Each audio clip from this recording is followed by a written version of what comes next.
this. This one right here is going to be called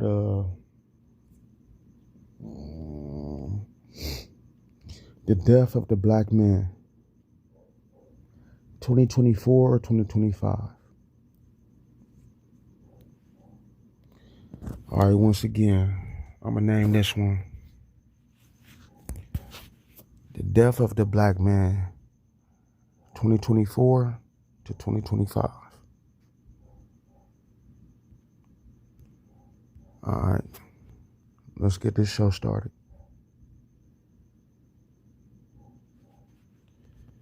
Yes, sir.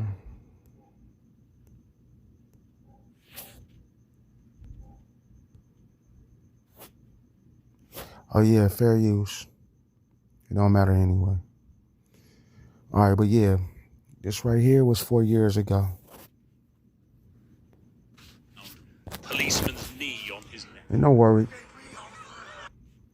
Don't worry, we're going to catch up.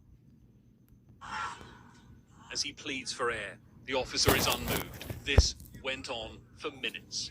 The watching crowd growing increasingly angry. You guys aren't checking his pulse and doing compressions if he needs that? Finally, Mr. Floyd fell silent. He later died in hospital. The 40... All right, my bad, y'all. Just had to give you a little preview. But that was 4 years ago.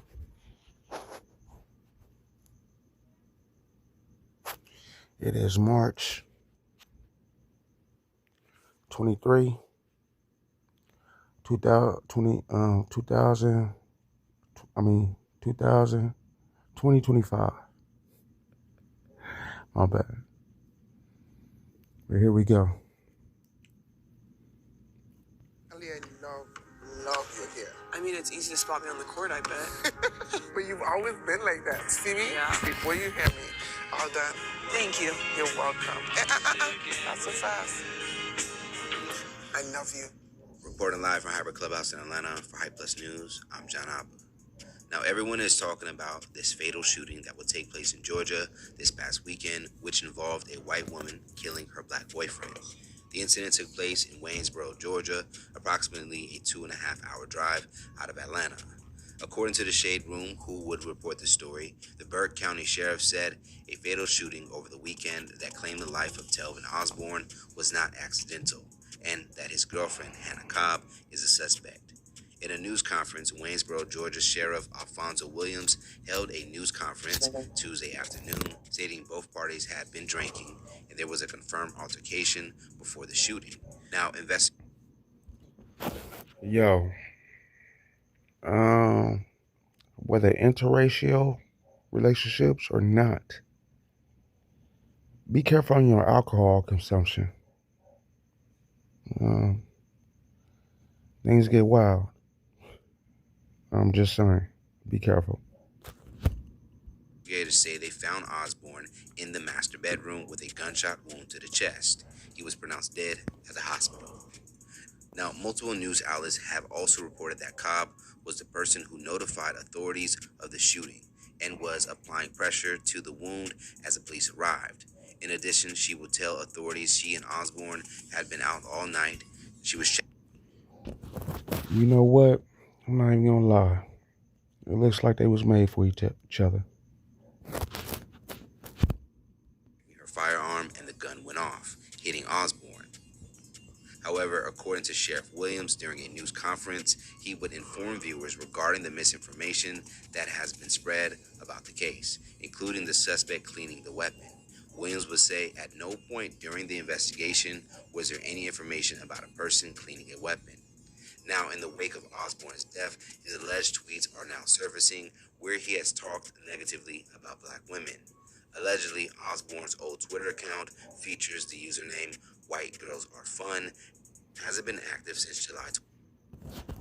Alright, so you mean to tell me he talked mess about black women and still a white woman took him out? Make this make sense. And that's the irony, I guess. You talk shit about black women and a white woman, the one that you choose to be with, takes you out. Irony is a motherfucker. 2012. Now, in the bio of the account, it reads, "I love them white girls, they already know. Tailbow in between, tailbow in between. Hashtag Team White Girls. Hashtag Snow Bunnies." Other tweets under his profile said, hashtag Team White Girls, white girls over black girls. Another Facebook post from 2021 shows the former couple together with the caption reading, "I'll kill for her. I'll kill about her. I ain't scared to say I'll die about her." Now, there was also a alleged message that he would release on his Facebook, which would say, "I'll F a dog before I F a black bee. It gotta be a white dog, though."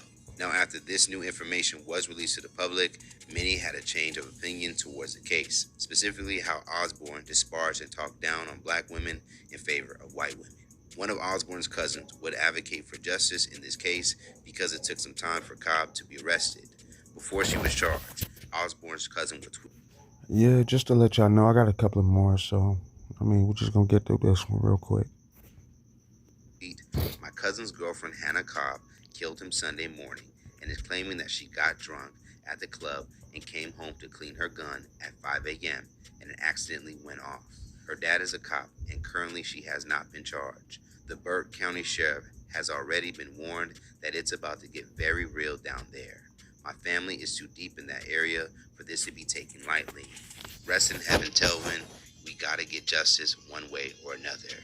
His cousin would follow up that message with another, acknowledging he doesn't support his cousin's past tweets. Now, Cobb would finally be arrested Tuesday on a charge of felony involuntary manslaughter and booked into the Burke County Jail, according to authorities. And for the record, All right, my bad.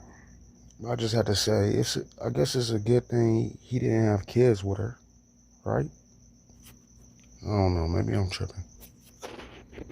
I don't agree with any of his views, and in this instance, he's just my cuz that was off. All that berating black women stuff is not something I agree with.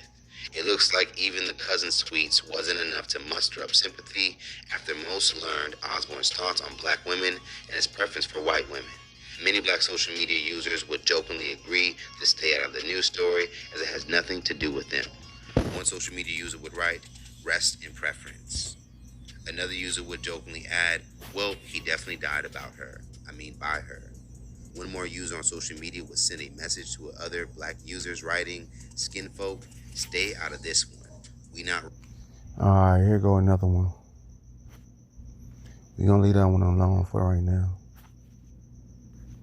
Two white police officers now charged in the death of a black man. The whole encounter captured on body camera video. Maggie Vespa has the story with a warning. Some of these images are disturbing. That's that gentleman standing at the door right there. Please get him out of here now. Tonight, criminal. Oh, yeah. I think this was like 4 months ago. If I'm not mistaken, it's like 4 months ago.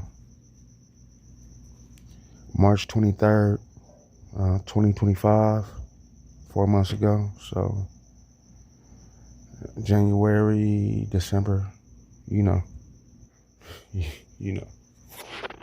Charges against two Ohio police officers who prosecutors say killed Frank Tyson in a Canton, Ohio bar. Body camera video shows officers Camden Birch and Bo Shoneggy wrestling the 53-year-old to the ground back in April, one kneeling on him. I can't breathe.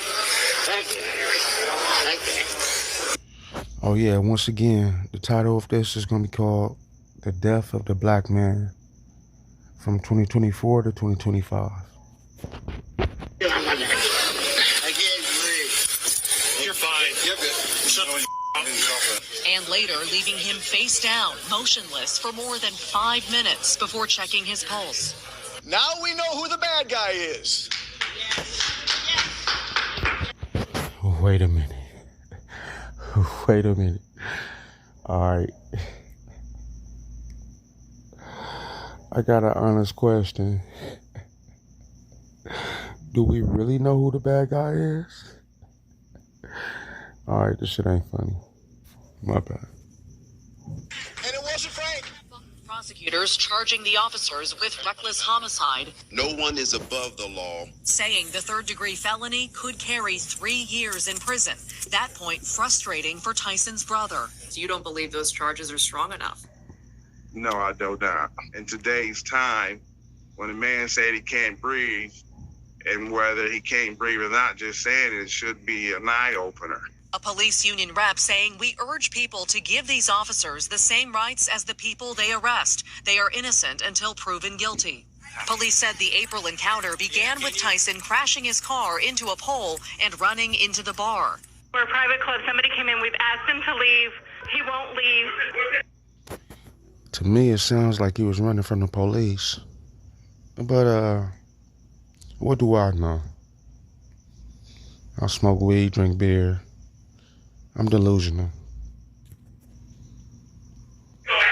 What is he doing? He's screaming at our members. He won't leave. An autopsy report obtained by our affiliate WKYC shows Tyson died of cardiopulmonary arrest in association with physical altercation and prone restraint. Tonight, a push to hold police accountable. Maggie Vespa, NBC News. Thanks for watching. Stay updated about breaking news and top stories on the NBC News app or follow us on social media.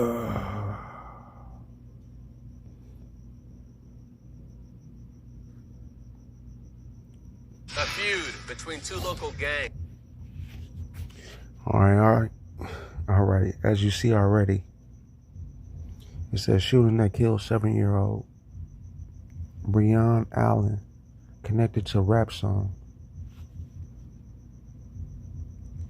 Warren Jacksonville gangs.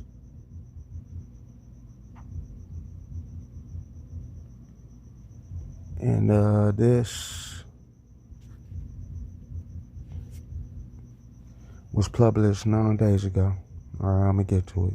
My bad. It's linked to a 7-year-old's tragic death in Jacksonville. That's according to new information from the Jacksonville Sheriff's Office. Breon Allen Jr. was shot and killed in the Commonwealth neighborhood on Jacksonville's west side back in January. And now police say the crime is related to last year's murder of Charles Jones, a Jacksonville rapper known as Julio Foolio.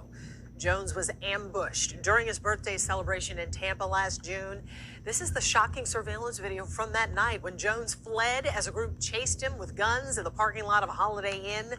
Police say Jones is driving the black sedan while that group runs him down and fires multiple shots. All right, my bad. I probably got a sick sense of humor, but to me, this is like life imitating art. Art imitating life. Seems like a movie, but it's real life. Or is it a movie and it just seems like it's real life? You get what I'm saying? Okay. All right, yeah, death is real. I know that. At the car. Both Allen's and Jones' deaths gained lots of attention statewide, with a reward of up to $25,000 once offered in the 7-year-old's case. And these are the 4 men in custody in Allen's case, each facing second-degree murder, conspiracy to commit murder, and attempted first-degree murder charges. News4Jax reporter Alicia Hatcher digging through the documents to find how JSO made these arrests. These are the 4 arrest warrants of the man connected to the death of Breon Allen Jr. and injuring his cousin Lafayette Mango Jr. These documents give great detail into how the Jacksonville Sheriff's Office connected these 4 men to this case to make an arrest. In the warrants, investigators explain the 4 men are members or associates of the group 6 Block, and the shooting that took Allen's life was motivated to the purpose to benefit, promote, and or further the interests of the criminal gang. Allen's cousin Mango is a documented gang associate of the group ATK, according to police. Investigators say an ongoing feud between the 2 gangs led to the death of Charles Jones, also known as Julio Foolio, last year. Following Jones's death, Mango released a song called 6 Ways to Die, featuring another rapper who police say is also a gang member of ATK. In the song, Mango disses several 6 Block members who have died and references a photo that members of a 6 Block took at a gravesite. This brings us to the day Allen lost his life. After the shooting took place, a witness called 911 and told them that they saw the suspects flee the scene in a black car. From there, investigators began canvassing the area, recovering video from nearby businesses. Hours later, they found the suspect's car, which was a black Kia where... All right, I'm gonna let this play out a little bit, but we're gonna keep it moving though. BMW met them after the shooting. Investigators searched the black Kia where they found a match to the spent rifle casings found at the scene. The following day, detectives requested cell phone data from the location of the murder and where the black Kia was found. Records revealed the data showed the 4 suspects were at both locations. Detectives also learned that the BMW involved belonged to one of the suspects' family. Alright, this right here was uploaded 5 days ago. And once again, the title is called The Death of a Black Man. Let's keep it going. Tonight, a murder-suicide investigation in Georgia, leaving a distraught family with more questions than answers. We want to know exactly what happened to the twins. Police say twin brothers Khaidir and Nazir Lewis were found dead by hikers on a Georgia mountain earlier this month. The brothers, weeks away from their 20th birthday, each found with gunshot wounds, according to the Georgia Bureau of Investigation, which says their preliminary investigation reveals the deaths to be a murder-suicide. We knew right away that wasn't true. But their relatives rejecting that characterization by police, saying the boys were close and had no history of conflict. They're very protective of each other. I couldn't imagine them hurting each other because I never even seen them get into a fist fight before. Relatives saying the twins had tickets for a 7 a.m. flight on March 7th from Lawrenceville, Georgia to Boston, where they were set to meet friends. But on March 8th, their bodies were found at the summit of Bell Mountain, 90 miles away from their home and in an area their relatives believe they had never visited. How to end? Alright, I gotta ask, what do y'all think? Do you think the friends took them out? I think the friends took him out. But what would I know? Out in the mountains, they don't hike out there. They've never even been out there. They don't know nothing about Hiwassee, Georgia. They never even heard of Bell Mountains. So how did they end up right there? Over the weekend, authorities saying autopsies have been completed on the pair, but a medical examiner ruling had not been released because further forensic testing was needed. The Georgia Bureau of Investigations has not disclosed if a gun was found at the scene or how the twins got to the mountain, telling NBC News the investigation is active and ongoing. NBC reached out to family members for more information, but did not hear back. They had a huge support system. Like, we know them, but they wouldn't do anything like this. Something happened in those mountains, and we want answers. Priya Sridhar, NBC News. Thanks for watching. Stay updated about breaking news and top stories on the NBC News app or follow us on social media.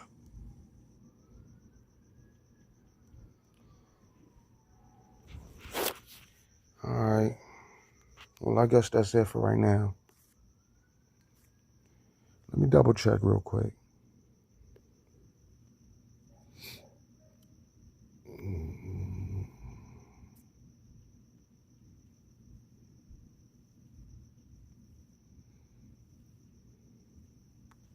Yeah, give me a second. Using Robinhood Gold to get...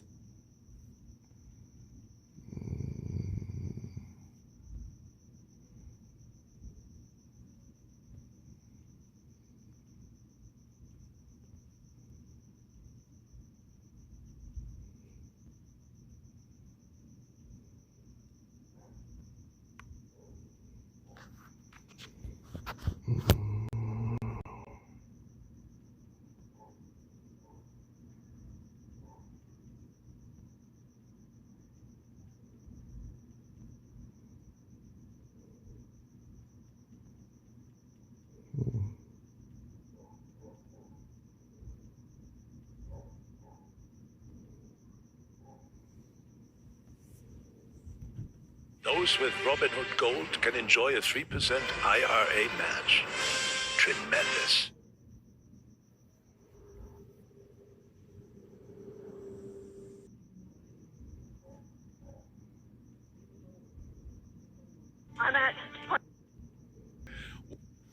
All right, I'm about to call this quits, y'all.